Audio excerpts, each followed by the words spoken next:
Jóvenes, Juliana.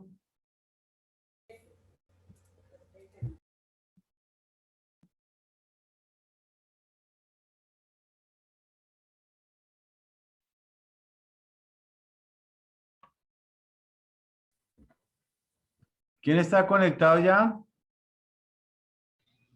Profe, ¿Están viendo la presentación? sí, señor. Bueno, entonces vamos arrancando a ver porque que nos rinda a ver si logramos acabar estos decretos hoy para poder seguir ya con el otro módulo. Bueno, entonces, ofertas de servicios de promoción y prevención. Esto ya lo hemos visto, ¿cierto? Listo. Esta está muy pequeñita, la voy a leer yo. Programación y estrategias para el desarrollo de las actividades. Todas las entidades EPS, IPS, entidades adaptadas y ARS deben realizar una programación anual de los contenidos de promoción y prevención adecuada al perfil epidemiológico de su población afiliada, orientada a producir un impacto medible en la situación de la salud. Entonces, si ven lo que le estaba comentando yo ahorita, que el mismo gobierno obliga a las EPS y a las IPS a presentar cada año una programación de cómo va a ser todas sus actividades de promoción y prevención. Y lo más importante es que sea medible. O sea, al iniciar el año deben presentar la propuesta al ministerio, el ministerio la revisa, la mira y al final de año revisa los indicadores de que se hayan cumplido con todas las metas que se están desarrollando.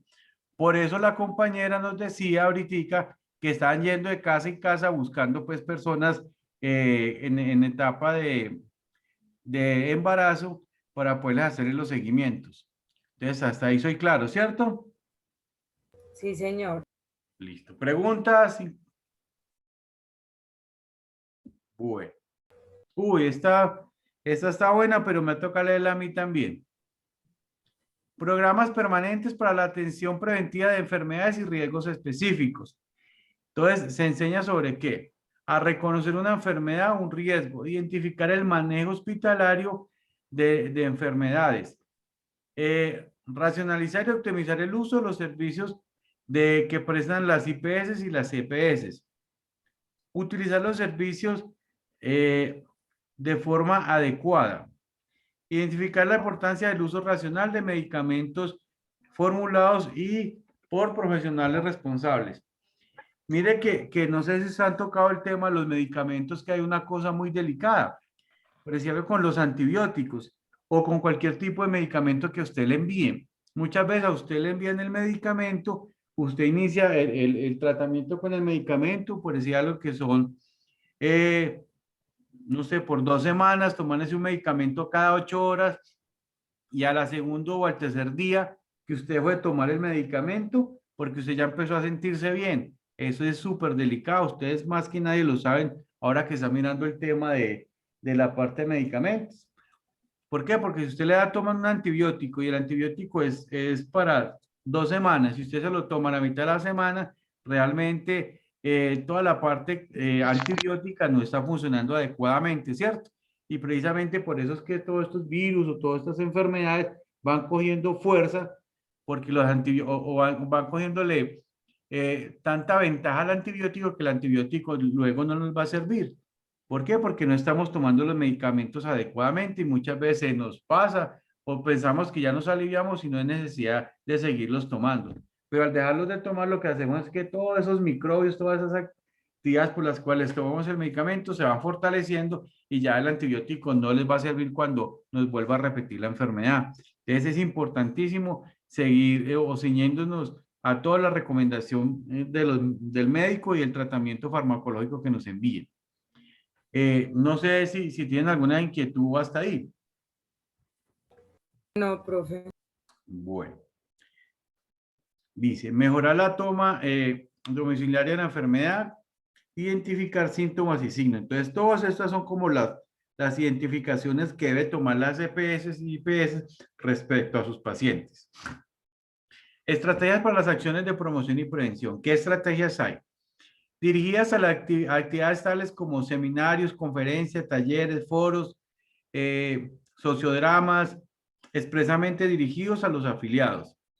También hay un diseño, elaboración y distribución entre la población afiliada de material didáctico sobre temas específicos de información para el fomento de estilos de vida de trabajo y hábitos saludables y la prevención de riesgos específicos. Y dirigidas al individuo y a la familia, tales como atención individual, controles periódicos, consejería, reuniones grupales y visitas domiciliarias. Entonces, todas esas son las actividades que tienen que desarrollar las CPS y las IPS buscando precisamente promoción y prevención para bajar niveles de enfermedad, la morbilidad tan delicada que tenemos nosotros.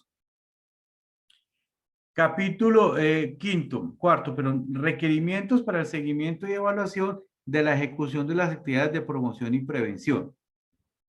Tenemos acá que aquí está este artículo. ¿Quién me lee esta, por favor? Jóvenes. Ya, profe. Vale. Composición y distribución de la población afiliada por grupos de edad, Quinquenales. quinquenales y género, desagregando menores de 1 año y gestantes.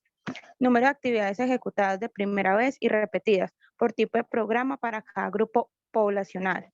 Gasto total por programa y desagregado por actividad de acuerdo con lo señalado en el capítulo 2 de la presente resolución. Nombre de responsable y fecha.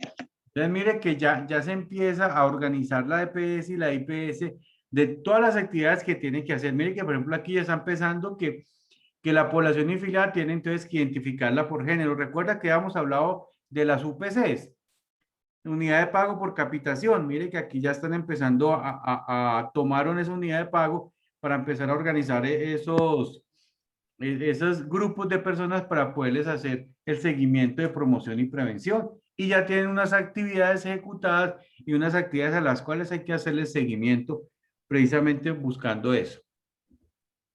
Listo, entonces estas dos resoluciones las damos por terminado hoy, ¿cierto?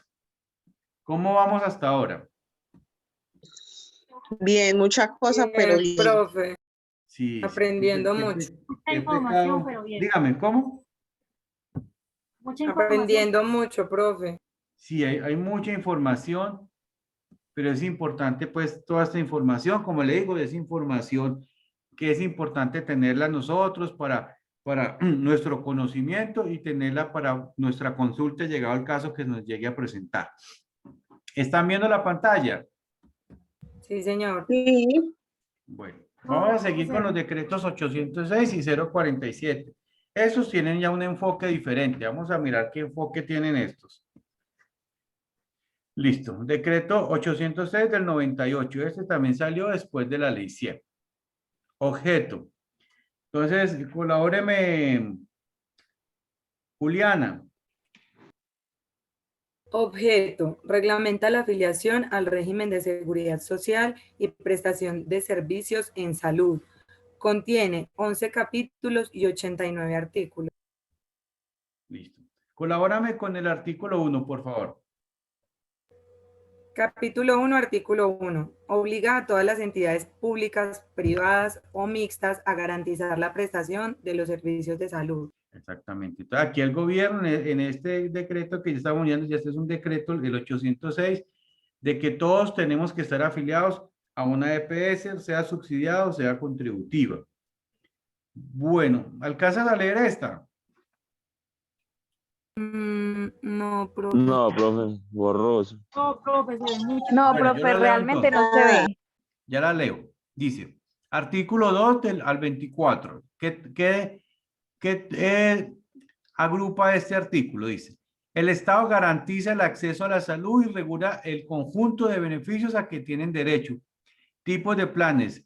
Plan de atención básica, plan de atención, el POS, plan de obligación, el POS subsidiado, las SAT y las AIU. Todo esto es lo que tienen que ver, son grupos de atención para la población en salud, ¿cierto? Todo lo que es el plan obligatorio de salud. ¿Qué es el PAB? Lo define el Ministerio de Salud y es de carácter obligatorio y gratuito. Todo lo que es el plan de atención básica. Obligatoriedad a los entes territoriales. ¿Qué son los entes territoriales? Son las secretarías de salud departamental y municipal. Entonces, ¿cuál obligación tienen ellos? Con la parte de financiación, planeación, ejecución y control de ese plan de atención básica. Entonces, todo ese plan de atención básica ya es competencia de las secretarías de salud departamentales y se financia con recursos del situado fiscal. ¿Recuerda cuáles son esos recursos del situado fiscal? ¿De dónde salen? Recuerda que los habíamos visto la vez pasada. Jóvenes.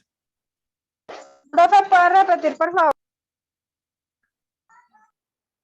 ¿De dónde salen los recursos? Los recursos para el sistema de salud.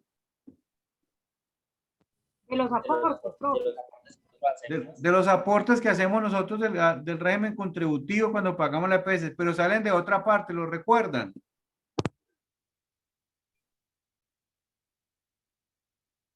¿No saben, no se acuerdan? ¿Qué hacemos nosotros los viernes cuando nos vamos de rumba? Y de las discotecas, de las fiestas. Del alcohol. Exactamente. Del alcohol, del cigarrillo y de los juegos de azar. De aquí se financia también el sistema de salud. Bueno, importante pues que no olvidemos de dónde salen los recursos. Ese sí lo alcanzan a leer, ¿cierto? Sí, profe. Léalo. Ese es otro plan de atención. Pero, profe, bueno, yo lo leo como entiendo. PAC. Financiación por los usuarios voluntariamente. Tipo de PAC. Régimen contributivo. Profe, ¿qué es PAC? ¿Qué significa PAC? No, recuerda que estábamos hablando, todo esto son lo que tiene que ver con medicina prepagada, todo lo que tiene que ver con los planes de atención complementaria, son los planes de atención complementarios.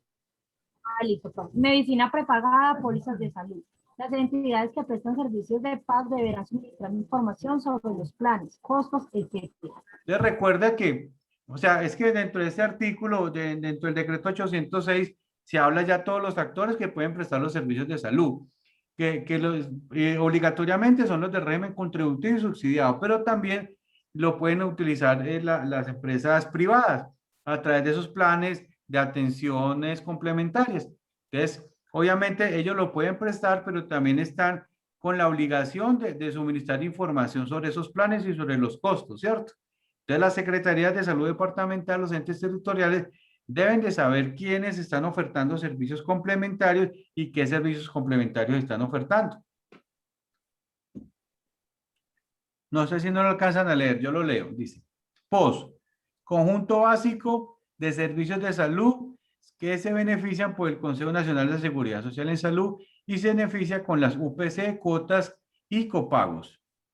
POS subsidiado será financiado con la subcuenta de solidaridad SAT. Se garantiza la atención con cargo a la aseguradora del vehículo causante del siniestro y FOSIGA según sea el costo. Este SAT son los accidentes de tránsito. La AIU se garantiza y el costo es asumido por la IPS y la EPS con cargo al FOSIGA. Todos estos son esos servicios de atención. Este capítulo 23 sí lo leen bien, ¿cierto? Jóvenes. Sí, profe. Yo lo leo, profe. Dale, por favor. Perdón. Artículo 25 al 33. Afiliación. Régimen contributivo, régimen subsidiado, vinculado temporalmente al sistema. Régimen contributivo, capacidad de pago, cotizante, trabajador. Dependientes, servidor público, pensionados, trabajadores independientes. Beneficiarios, miembros del grupo familiar. Entonces aquí nos está hablando, es que en el régimen contributivo siempre hay un cotizante que puede ser un trabajador de una empresa, puede ser una persona dependiente, puede ser una persona independiente, puede ser un servidor público, puede ser un pensionado. Todos son los que están haciendo aportes. Y usted tiene derecho a un grupo familiar, pero más adelante miramos cuál es el grupo familiar. Beneficios del POS. Diana Moreno, ¿sí está para que me lo lea, porfa? Sí, señor. Beneficios del POS. Incapacidad, tratamiento de la enfermedad, accidentes, maternidad, medicamentos. Excluye los tratamientos cosméticos, estéticos o complicaciones de los mismos. Exactamente. Entonces, mire que el POS a pesar de que es tan global y alcanza tantas cosas, no incluye algunos tratamientos, ¿cierto? ¿Cuáles son los tratamientos que no incluye un plan obligatorio? Es que de pronto una persona quiere un tratamiento estético de organizarse, de una liposcultura, de organizarse la nariz, de organizarse pues todos los tratamientos que existen pues estéticos, no los cubre el plan obligatorio de salud. Sin embargo, si usted tiene un accidente de tránsito, por decir algo, y le tienen que hacer una reconstrucción de la nariz y organizarle la nariz, y tiene que tener un tratamiento estético para eso, eso sí lo cubre el plan obligatorio porque es como producto de un accidente o de una complicación. En esos casos sí puede tener, inclusive ya hay algunas sentencias de personas que tuvieron accidentes y no les pusieron a hacer reconstrucción, que supuestamente porque no lo cubría el POS, pero por el Consejo de Estado y por unas tutelas que colocaron, les tuvieron que hacer reconstrucción a muchas personas que por necesidad del servicio, por decirlo de alguna forma, por necesidad del accidente que tuvo, necesitaron de un tratamiento estético, cosmético, se lo tuvieron que realizar. Pero por lo regular, si usted va a hacer eso, no se lo incluye ese plan obligatorio de salud. Ahí soy claro, O, ¿cierto? o también cuenta con tutela cuando hay problemas, digámoslo, de senos pesados o personas con sobrepeso.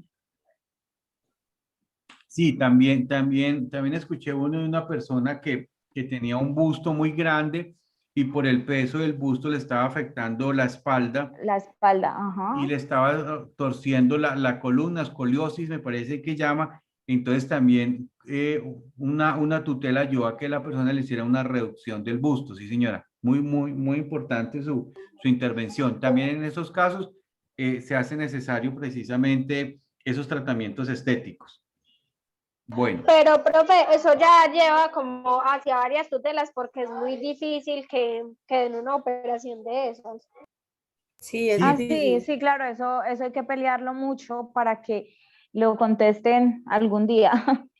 Sí, claro, pero igual, es que la vaina en la parte jurídica es que si sale ya una tutela sobre eso, entonces se pueden pegar sobre esa misma tutela para que le den a la persona que la está peleando, ¿cierto? O sea, lo duro es para la persona que pelea por primera vez, pero cuando ya le fallan a favor a una persona, eso se llama jurisprudencia, me parece. Sí, sino que la tutela en sí es como para verificar y confirmar de que la persona sí tenga problemas y sea necesario, pues, como dice uno, de urgencia la cirugía. Exactamente, sí, porque ya debe tener, la tutela debe ir acompañada pues de una valoración médica y el médico pues el que dice realmente en términos médicos por qué se hace necesario ese tratamiento estético porque está afectando la salud de la persona. Entonces, como le digo yo, cuando se dicta sentencia, eso ya se llama jurisprudencia. Entonces, como ya hay jurisprudencia sobre casos similares, esa misma jurisprudencia es donde se agarran los abogados para que a la persona también le repitan lo que le juzgaron a la otra persona que sí la aceptaron. Pero como le digo, todos esos son los elementos que tenemos nosotros para poder demandar, para saber que no nos podemos quedar callados cuando nos están vulnerando nuestros derechos. Esta lo voy a leer yo porque está muy pequeña, dice. Los afiliados deberán inscribir ante la entidad promotora de salud EPS a cada uno de los miembros que conforman su grupo familiar. Hijos con incapacidad permanente tienen derecho a ser considerados miembros del grupo familiar. Hijos adoptivos. Los hijos adoptivos tendrán derecho a ser incluidos en la cobertura familiar. Cobertura familiar del pensionado. La afiliación al sistema de pensiones por jubilación, vejez, invalidez o sobrevivientes será también de cobertura familiar. Entonces ustedes ya saben a quiénes pueden afiliar, ¿cierto? Si ustedes son solteros, pueden afiliar a sus padres siempre y cuando ellos no estén afiliados al sistema como contributivos. O pueden afiliar a su esposa o a sus hijos. Así sus hijos sean adoptivos. O a sus hijos, si tienen una incapacidad permanente, también lo pueden afiliar a su grupo familiar. ¿Soy Tengo claro una ahí? pregunta. Dígame. ¿Se puede afiliar a un hijo adoptivo, pero él necesariamente debe llevar el apellido del padre o de, digamos, del cotizante o no? Lo que pasa es que cuando usted los adopta a través del bienestar familiar y todo eso tiene una documentación y con esa documentación se anexa para poderlos afiliar.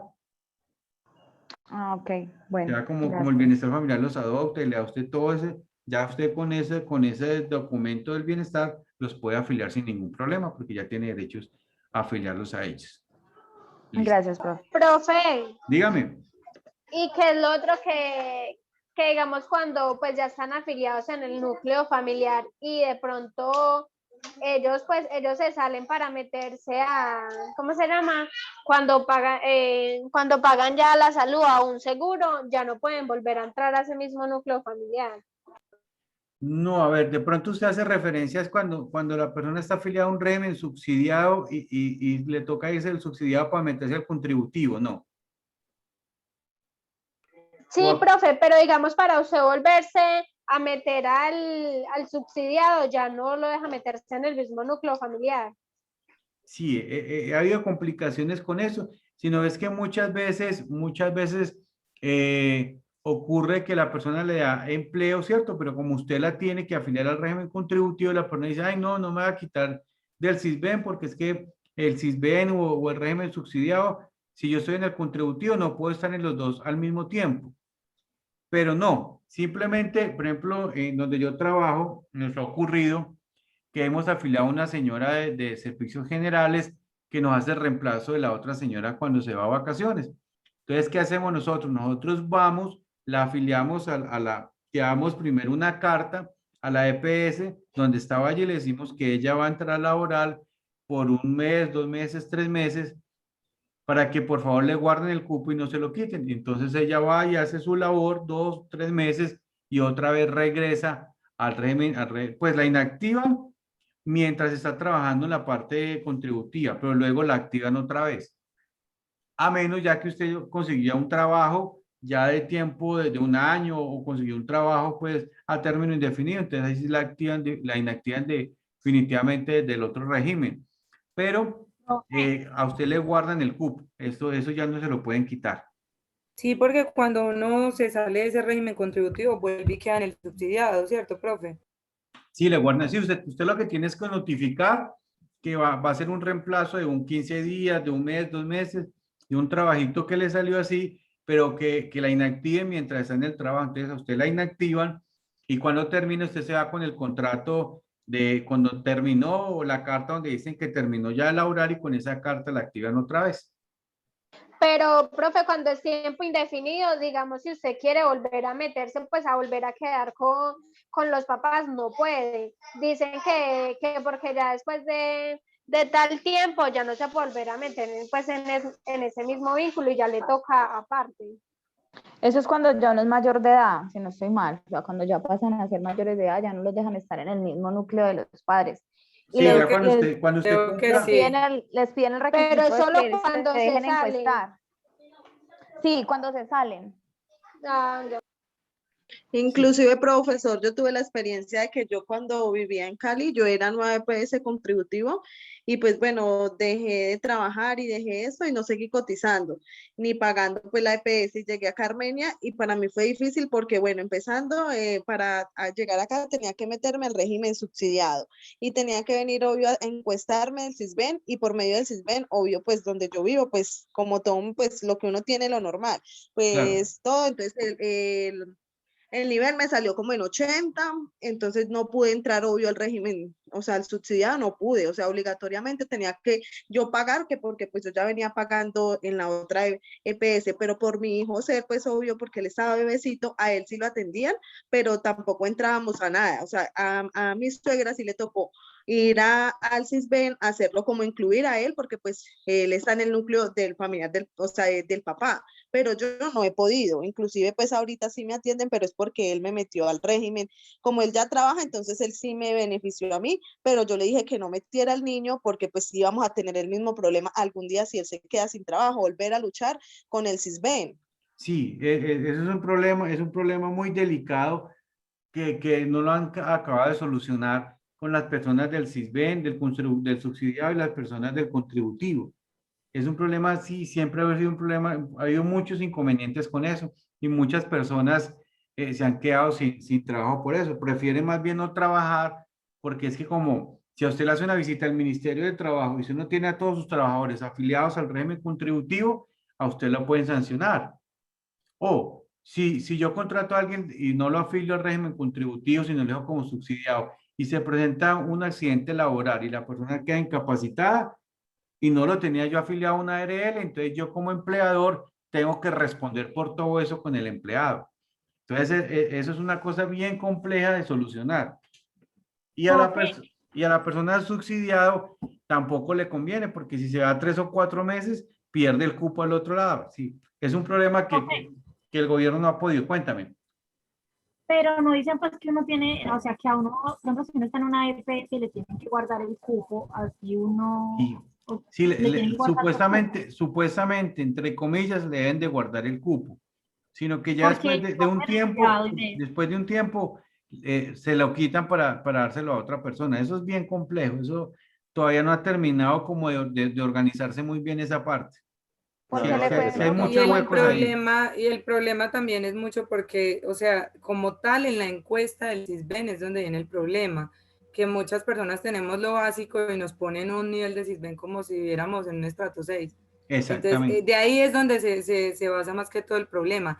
Y muchas personas que sí tienen como una capacidad, digámoslo, mucho mejor para pagar una EPS contributivo, cuentan con un nivel de CISBEN muy bajo. Entonces yo creo que es mucha más falta de vigilancia y regulación. Es que, a ver, esos listados han tenido muchos inconvenientes. Cuando yo trabajaba con Confenal, con la EPS, que les comentaba, alguna vez hicieron una depuración de esa base de datos y había gente... ¿Me escuchan? Sí, señor. Sí, señor. Sí, señor. Hicieron una depuración y cómo le parece que había gente del subsidiado viviendo en estrato 5. Entonces decían, no, ¿cómo es posible que una persona de estrato 5 que tiene carro, que tiene todo lo que usted quiera, pues que estudia en una universidad privada y todo eso, y tenga un CISBEN y esté afiliado a un régimen subsidiado? Eso es inaudito, quitándole el puesto a una persona que realmente sí lo necesita. Entonces, eso se presta mucho, desafortunadamente, es donde nos toca hablar, lo que siempre hemos dicho, de la bendita corrupción. Entonces, como el CISBEN es algo público, no es algo privado, entonces siempre se va a poner el problema de que empiezan a manejar conflictos ahí de intereses y empiezan a meter gente que realmente no tienen por qué estar metida en un régimen subsidiado con servicios, sabiendo que vive en un estrato y que es una persona de una prestancia económica pues suficiente como para pagarse su sistema contributivo de forma independiente. Entonces, eso es un problema gravísimo. No sé si han leído ustedes algo sobre, les comenté la vez pasada que había salido una nueva forma de calificación del CISBEN. No sé si escucharon esa noticia. Es que el CISBEN 4. Sí, no, que salió ya, que el CISBEN como está hasta la fecha, ya va a cambiar, ya no se va a calificar de esa forma, sino que va a cambiar la forma de calificación del CISBEN.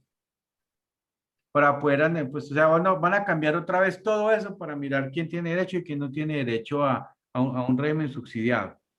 Sí, inclusive estos días que yo estuve averiguando por ahí por el CAN, no tengo bien presente cómo se llama, un señor salió pues como de preguntar eso y entonces iba como enfadado porque o sea, está diciendo entonces ya no puedo tener ni subsidiado ni nada porque ya prácticamente uno tiene que estar viviendo debajo como de un puente. Mejor dicho, de nada. Exactamente, sí. sí. Incluso hay muchas personas que cuando las van a encuestar se van a barrios A estratos muy bajos. deprimentes y dicen, no, présteme la casa por hoy mientras me entrevistan y pues que vean que no tiene piso, que no tiene prácticamente ventanas, para poder que les dejen un puntaje de nivel que sea un poquito más accesible. Exactamente, sí, es que eso no se ha terminado de inventar. Eso está muy complejo. Y entonces, como le digo, hay gente que realmente sí puede pagar como independiente, pero no prefiere pagar porque pues como está subsidiado, entonces prefiere quedarse callado y le quita el cupo a una persona que sí realmente lo necesita. Entonces, eso todavía tiene muchos huecos y no lo han podido organizar. Le cuento que que vienen mucho tiempo Profe, atrás tratando esto. y eso de quitarle el cupo y de pronto hacerse censar así con nivel bajito, ¿sabe por qué? Es por lo de Familias en Acción. Porque mucha gente lo hace es por cobrar esas ayudas que les llegan pues a la gente Claro, que sí, es que lo que pasa con los realmente lo necesita. subsidios es muy delicado. Pero como dice el profe, pues eso es ya, pues meten mucha mano ahí ya la Sí, corrupción. sí, claro, es por eso, Y es entonces mucha ahí corrupción. lo que dice el profe, la corrupción. Y Sí, el inclusive problema hay es que personas cuando, que aconsejan y dicen, no, es que usted porque cuando llegó a Armenia usted no se hizo pasar por desplazada, porque pues usted igual que le van a conocer, porque no fue al CISBEN y se montó pues en una película y podría estar reclamando hasta, bueno, lo de Familias en Acción y todo, y o sea, lo orientan a uno pues como vecinos y cosas así, por lo que yo tenía el problema así de lo de la salud, que no me atendían. Entonces uno como dice, pues si así es tan fácil y a ellos sí le creen, imagínense uno que va a ir a como así, a mentir y todo, y hay personas que van con mucha suerte. claro, no, y si usted no sabe mentir, como con mucha gente, usted la terminan dándose cuenta que usted está y la que va a quedar mal es usted. Sí, eso es muy Sí, delicado, profe. muy delicado. Bueno, continuemos porque nos va a coger la tarde. Artículo este otro, ¿quién me colabora con este? ¿Si alcanzan a leerlo o no? Pues yo no, No, profe. No, profe, se ve profe, borroso. está súper pequeña esa letra y Bueno, borrosa. lo leo yo. Cobertura familiar del afiliado cotizante o subsidiado estará constituido por el cónyuge. A falta de cónyuge, compañero permanente, unión superior a 2 años, aunque ya lo van a aumentar a 5 años, según un nuevo proyecto de ley que hay por ahí rondando. Los hijos menores de 18 años, los hijos de cualquier edad si tienen incapacidad permanente y dependen económicamente del afiliado. Los hijos entre los 18 y los 25 años cuando sean estudiantes. Pueden ser incluidos también. A falta de cónyuge o compañero o compañera permanente y de hijos, los padres de tiempo completo. Del afiliado que no estén pensionados y dependan económicamente de este. Cobertura familiar. Cuando los dos cónyuges cotizan al sistema, deberán estar vinculados en la misma EPS y los miembros del grupo familiar solo podrán inscribirse en la cabeza de uno de ellos. Cobertura en diferentes municipios. Los beneficiarios de la cobertura familiar podrán acceder a los servicios del Sistema de Gestión de Seguridad Social en Salud en caso que la entidad promotora de salud correspondiente no tenga cobertura en el lugar de residencia del paciente a que tiene afiliado. Deberá hacer convenios con entidades promotoras de salud en el municipio. ¿Ese lo alcanzan a leer o tampoco? Un poquito, profe. Dale entonces.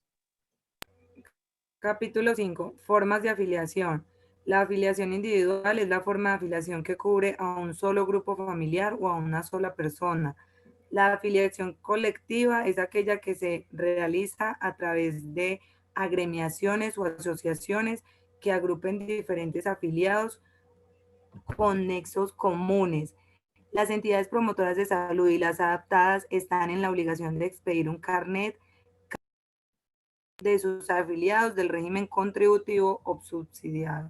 El carnet ya se abolió, ahorita pues usted la tienen es prácticamente con su cédula. Este sí me toca leerlo a mí. Reglas para la cancelación de la afiliación múltiple. Cuando el afiliado se cambie de una EPS antes de los términos previstos, será válida la última afiliación dentro de los territorios legales. Cuando la multifiliación no sea error del usuario porque pidió traslado en los términos legales, será válido la afiliación a la EPS a la que se trasladó. Cuando una persona se encuentra afiliada al régimen subsidiado y al contributivo, se desafiliará del régimen subsidiado. Las personas que van a ser cotizantes y sean beneficiarias, se les cancelará la inscripción de las mismas y deberán cubrir los gastos de la EPS en los que se haya incurrido por la prestación del servicio y estos recursos serán destinados al FOSIGA en su solidaridad. Pues esto es entre comillas porque pues si a usted lo identifican que no debe estar en el subsidiado, pues simplemente lo que hacen es desafiliarlo, pero nunca le van a cobrar los servicios que le prestaron.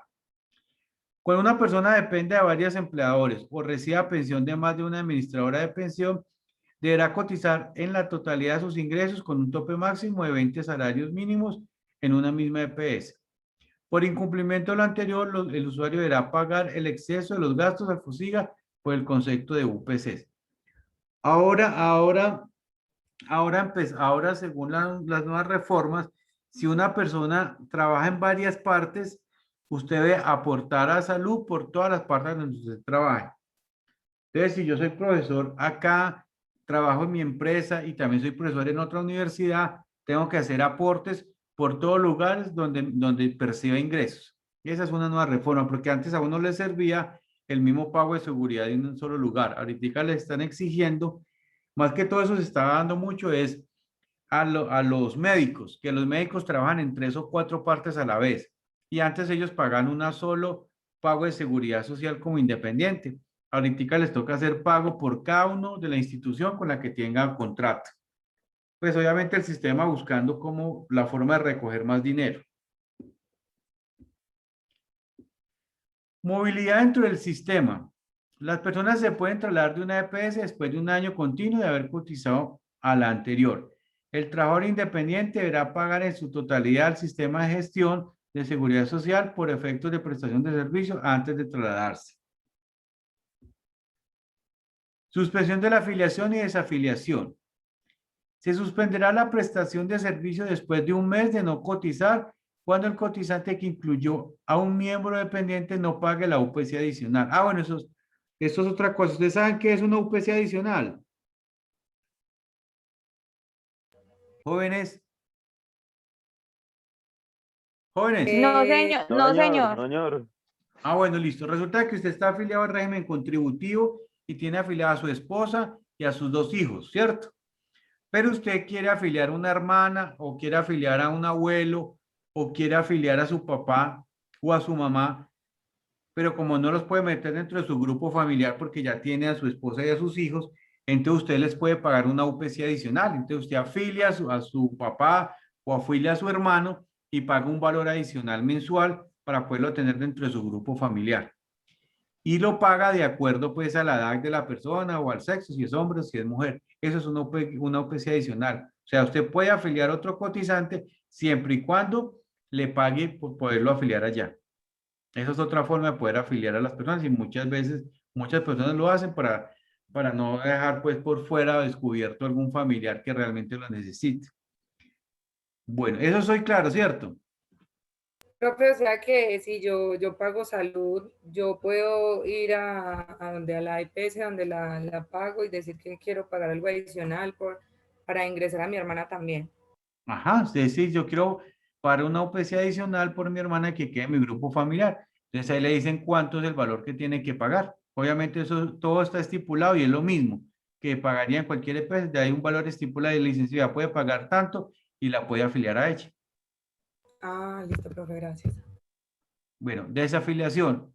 Por no cotizar durante 6 meses, es decir, por suspensión se debe informar al cotizante su posible desafiliación con anterioridad o cuando el afiliado no tiene capacidad de pago y es independiente. El afiliado no perderá antigüedad ni pago por periodos que se interrumpan a afiliación en caso de que se encuentre en el exterior, pero sí debe aportar el punto de solidaridad. Entonces, ¿qué dice eso? Si usted no vuelve, si usted es independiente, ojo con eso, si usted es independiente y dejó de pagar, a usted después de 6 meses la pueden desafiliar, pero esos 6 meses se los cobran, usted queda debiéndole al sistema. Entonces, si usted es independiente y no va a volver a pagar, es mejor que vaya y haga la novedad de que se va a retirar porque no tiene para seguir pagando. Porque si usted no hace la novedad, luego cuando se vuelva a afiliar, que vuelva a conseguir trabajo, le van a cobrar esos 6 meses que usted estuvo por fuera y que nunca reportó que se retiró. Entonces es muy importante siempre reportar que usted se va a retirar cuando está pagando independiente, ¿no? Para evitar que luego le hagan un cobro adicional por eso. Capítulo 8.